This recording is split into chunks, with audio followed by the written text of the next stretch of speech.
Hello everyone, welcome back to Planet Coaster and welcome back to Warped Worlds, and a very different video this time because I just realised, and I'm absolutely devastated, that OBS did not save any of my time-lapse recording. Please see attached screenshot now. It's partially my own fault, probably mainly my own fault, because I didn't set a new gameplay thing in OBS. I had it set to Parkitect, and I can't see why it'd make any difference, to be honest, because it doesn't link directly to the game. It's just what I've named it. I really don't understand how it works, but I've done it wrong anyway. So I've built almost an entire area for the park because I really wanted to get on with this park, and I've lost all the footage, so I'm pretty distraught really. So I thought the only thing I can really do is we'll have a little look around and I'll show you what I've built.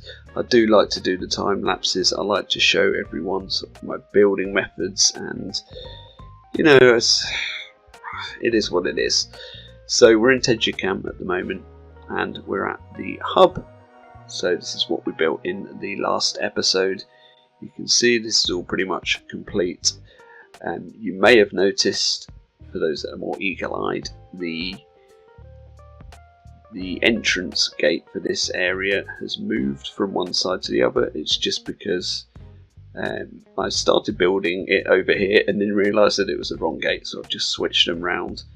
I probably need to do a little bit of work on this gate as well, because there's some rather scrappy looking bits like that. But anyway, for now, let's go inside and take a look at what we've done.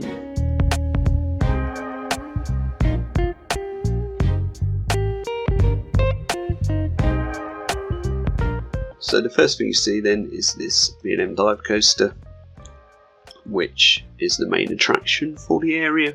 And you can see in the background we've got some sort of medieval architecture.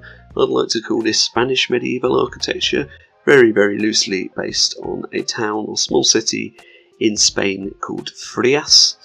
I was just heavily inspired by the style of this small town, but built on a mountain with some medieval style buildings, and that's what I went for. It was all put together fairly quickly for Planet Coaster standard, and everything's very compact, so I only decided to take a small area up for this part of the park, because I feel like if we work on small themed areas we can get it done before the launch of Planco 2. Hopefully that's the plan anyway. We also have a flat ride over here as well, a scrambler or twister or whatever you want to call it, which was really the only one that I could fit into a blueprint, and it's stuck under the coaster like that.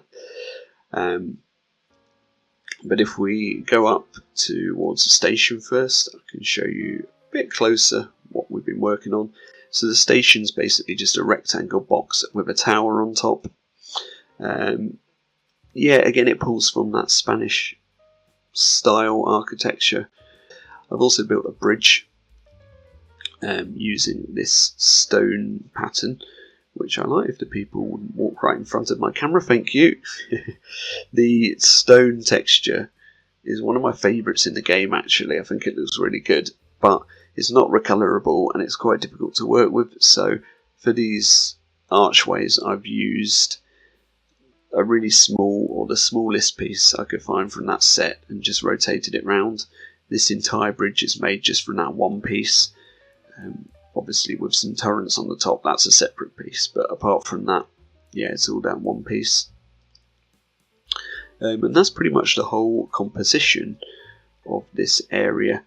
If we wait just a sec, we will see the coaster dropping down the dive section. I'm pretty happy with the layout of everything here. I think it works out quite well. The coaster's over to the back with the facades just behind it. It's quite good for guest layout. You know, there we can see it just about to drop down. Look at that, brilliant.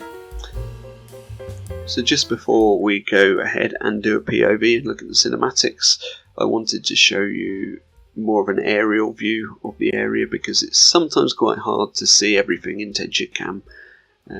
Although I do like the way that from guest perspective everything does look a lot bigger than it actually is. I think the false perspective has worked out quite well for this area. You can see how simple the layout for this coaster is as well. It is literally just a drop, an inversion, and then some curves around to the start. But then you think of coasters like Baron. It's not entirely unrealistic that the layout would be this basic, and it fits into the space we've got, and it works out pretty well. I'm just going to show you in a bit more detail the facades that we've got then. I went for the idea of having lots of overhanging balconies, and I've tried to sink in the windows where possible, which I think is quite important to do for a more realistic look, although some buildings I haven't bothered for the more basic buildings. There's some that are a bit more detailed than others, obviously, and I really like this composition here, the way it turns round the mountainside. I just like the way that all works out. So yeah, that's pretty much the whole area, and now I think we're going to do a POV of the coaster followed by some cinematics. So thank you very much for watching this very, very short episode of Warped Worlds. In the next one I hope to work on the third and final themed area, because we're running out of time, and I will just polish everything else off in between episodes, hopefully. So yeah, thanks for watching, and I'll see you all in the next one.